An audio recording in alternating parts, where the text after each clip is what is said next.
Bismillahir Rahmanir Rahim. Welcome to the second session of this series on history, science, and faith in Islam.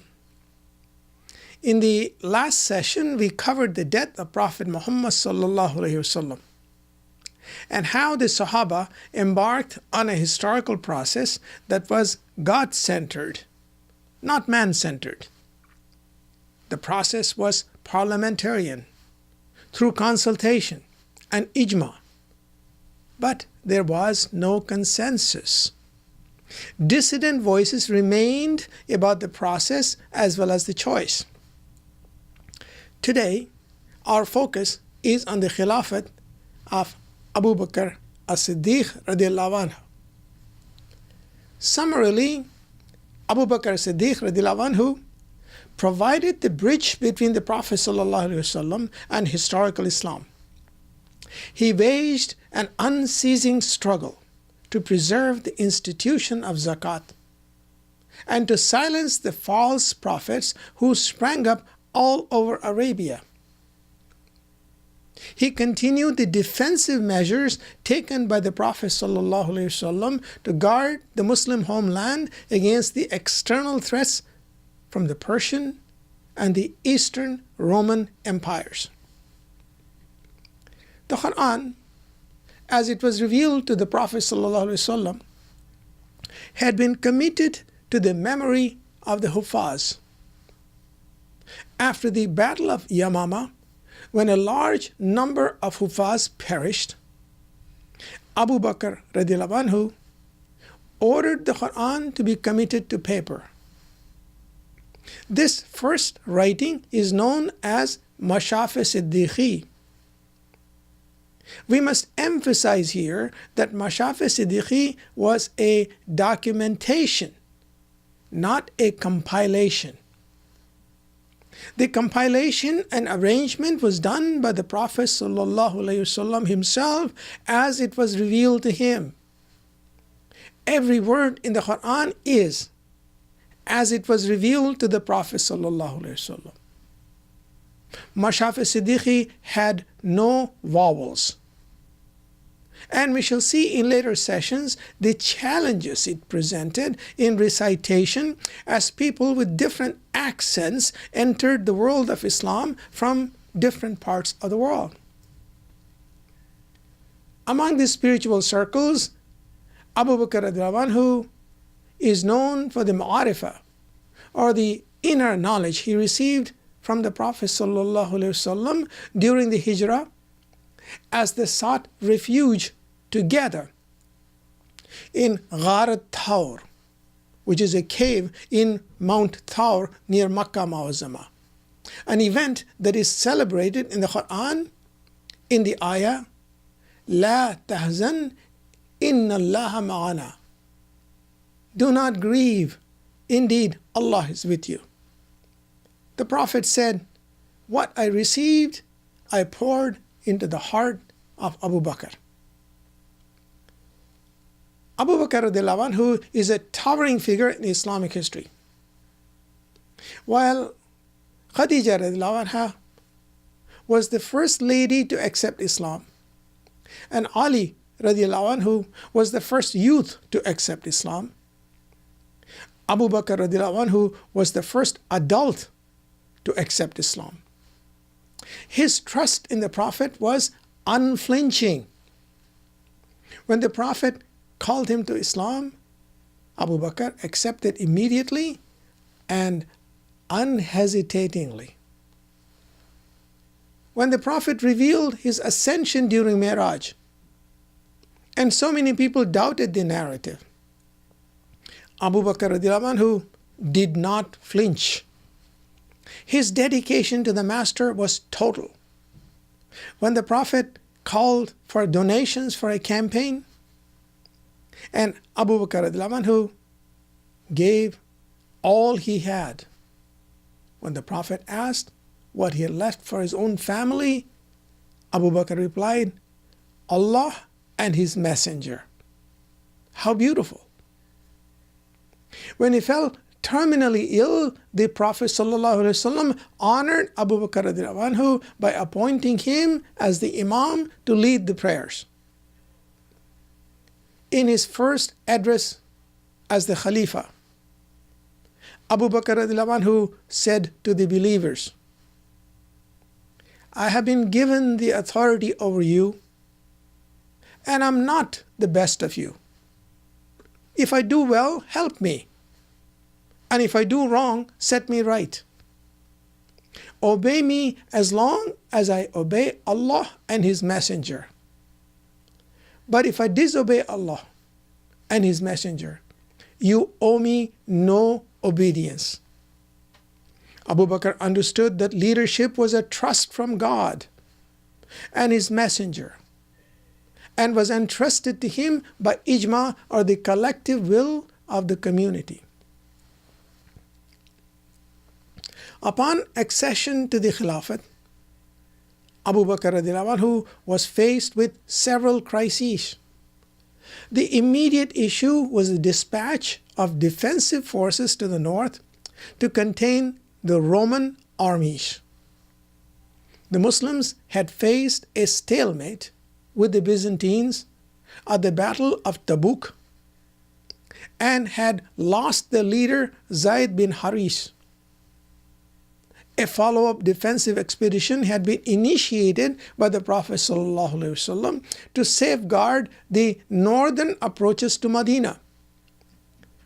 Abu Bakr radiallahu anhu reaffirmed the decision of the Prophet and dispatched an expedition under Usama bin Zaid. The expedition was successful, and it was demonstrated.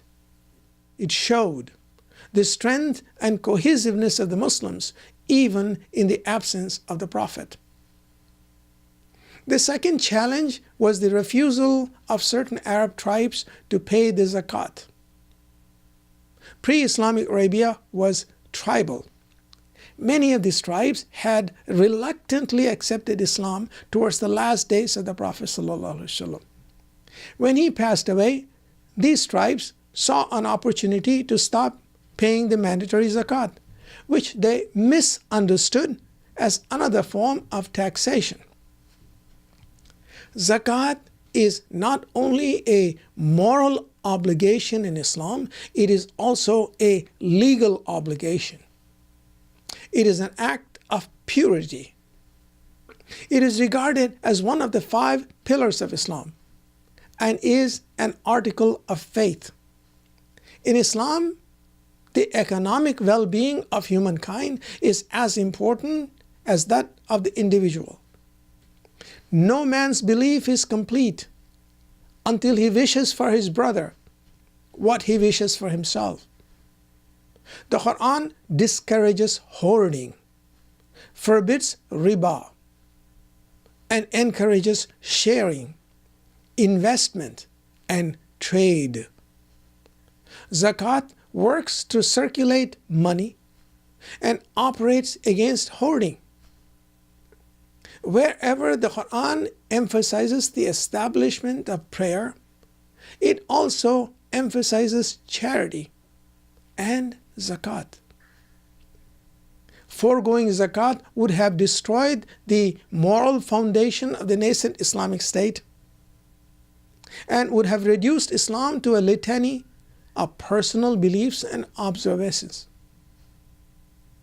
Abu Bakr radiallahu anhu conducted a vigorous police action against the non-payers of zakat. He personally went on several expeditions and brought the rebellious tribes under the authority of the state. The third crisis faced by Abu Bakr was that of false prophets. Seeing the success and prosperity of the Muslims, many false prophets and prophetesses sprang up all over Arabia. Religion was and remains to this day good business. Many a pretender saw in the success of Islam an opportunity to establish his own religion and get rich in the process. Abu Bakr declared war on the false prophets. He sent 11 expeditions against as many pretenders. Of these, the best known was the expedition of Khalid bin Walid against Musaylama al-Kazzab, which culminated in the Battle of Yamama. Similar expeditions were sent towards Yemen, Oman, and Hadhifa. All of these expeditions were successful. It was in the campaign against Musaylama al-Kazzab that a large number of the companions of the Prophet ﷺ perished. Many of them were Hufaz, those who had memorized the Quran. The Quran was revealed to the Prophet ﷺ as the spoken word, which was then memorized by hundreds of companions. It was the age of the spoken word, and the Arabs were very proud of their language and their eloquence. The martyrdom of so many Hufaz at the Battle of Yamama was a matter of great concern to the companions. Upon the advice of Umar ibn al-Khattab, Abu Bakr Siddique ordered the writing down of the Quran to preserve it as it was revealed to the Prophet ﷺ for all generations to come. The first written copy of the Quran is known as Mashaf Siddiqi. In the geopolitics of West Asia, neither the Byzantines nor the Persians could tolerate an independent, united, and strong Arabia. Both powers had coveted the Arabian Peninsula for centuries. The Romans had occupied Syria and Jordan, while the Persians had subjugated Iraq, Yemen, and the Hejaz. To the geopolitical element was now added the religious element. Prophet Muhammad ﷺ, in the fulfillment of his mission as the messenger of God, had sent greetings to the rulers of the two powers, inviting them to accept Islam.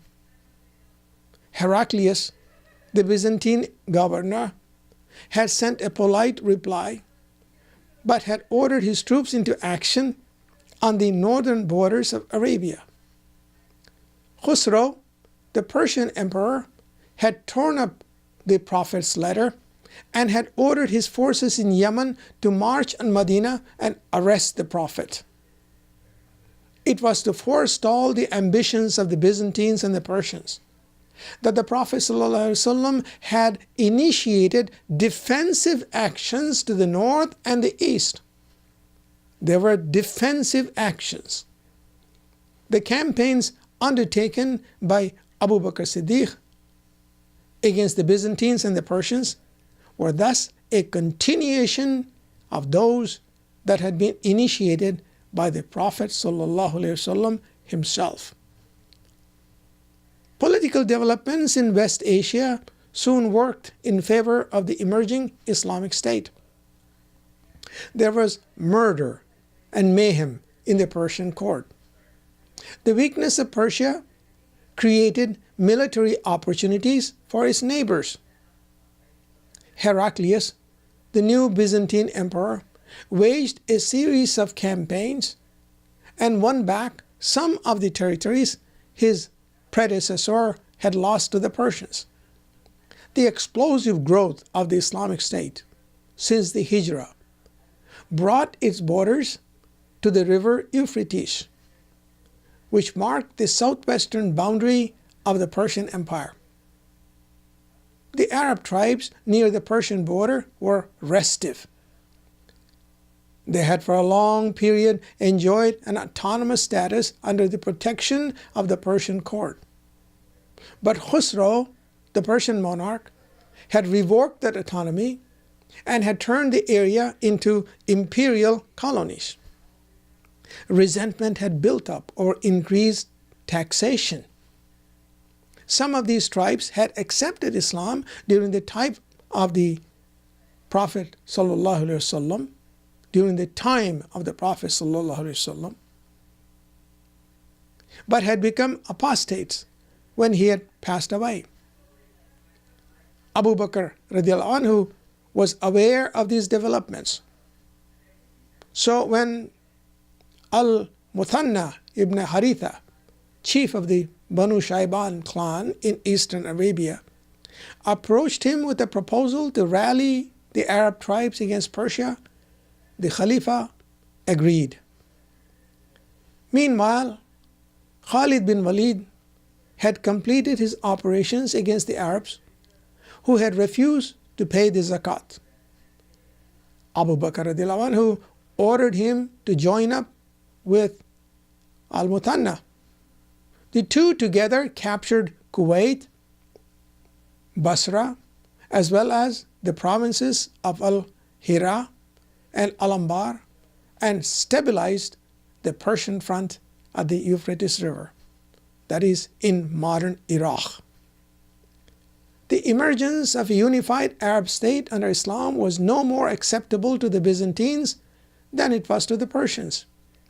The Byzantines had probed Muslim defenses at the time of the Prophet ﷺ in preparation for a possible invasion of Arabia and an attack on Medina. It was to contain this threat that the Prophet ﷺ had conducted the campaign of Tabuk. Continued Byzantine pressure had prompted the Prophet ﷺ to send an expedition under Zaid bin Haris. The engagement had proved indecisive, and Zaid bin Haris was killed in the campaign. The Prophet had organized a second campaign under Usama bin Zaid, but had passed away before the campaign got underway. Abu Bakr radiallahu anhu affirmed the decision of the Prophet ﷺ to send an army to the northern borders. The instructions given by Abu Bakr to Usama bin Zaid, commander of the Muslim forces, are noteworthy for their ethical content. It said, "Do not harm children, women, or old men. Do not harm the disabled, and do not disfigure the bodies of those killed in battle. Do not destroy standing crops, and do not cut down trees bearing fruit.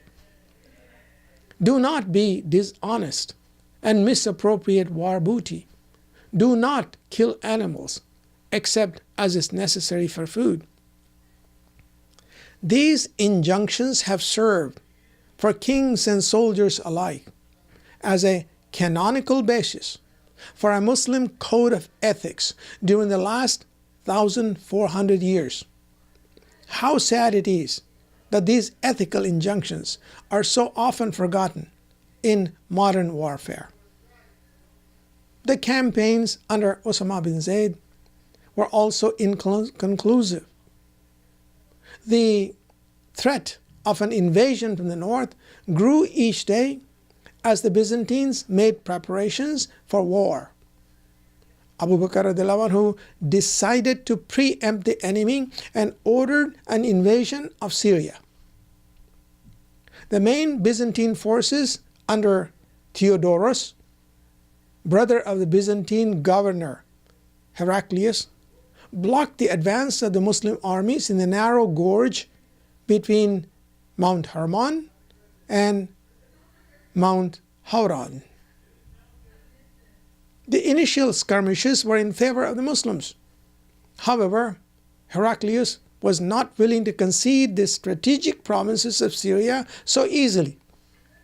He was one of the most capable and respected generals of his age, and had defeated the Persians in numerous battles. He raised a new army of 200,000 and marched south along the coast, and the two armies met on the banks of the Yarmouk River. The Battle of Yarmouk, fought in 636 of the Common Era, was one of the decisive battles in history. The Muslim triumph in this battle marked the end of Byzantine rule in West Asia and paved the way for further Muslim conquest in Egypt and North Africa. Abu Bakr radiallahu anhu died a few days after the Battle of Yarmouk. He was 63 years old, and his Khilafat lasted only 2 years and 3 months. Abu Bakr radiallahu anhu accomplished so much in so little time. He provided the bridge between the prophetic period and historical Islam. Without his leadership, Zakat would have disappeared as an institution, and the nature of religion itself would have been changed. It would have been altered. The legal basis of the state would have been seriously undermined, and the community would have fallen apart. Abu Bakr continued the traditions of the Prophet ﷺ, overcame internal dissensions, established the rule of law, suppressed false prophets, and successfully defended the nascent state against the Roman and Persian empires. He demonstrated, he showed that the Muslims were a living, dynamic community. Under his leadership, Islam embarked on the process of history, bereft of its prophet, but animated by the message of the Quran and the Sunnah of the Prophet ﷺ. This brings to a close our second session. Inshallah, next week we'll cover the life and times of Hazrat Umar ibn al-Khattab radiallahu anhu. Inshallah. Assalamu alaikum wa rahmatullahi wa barakatuh.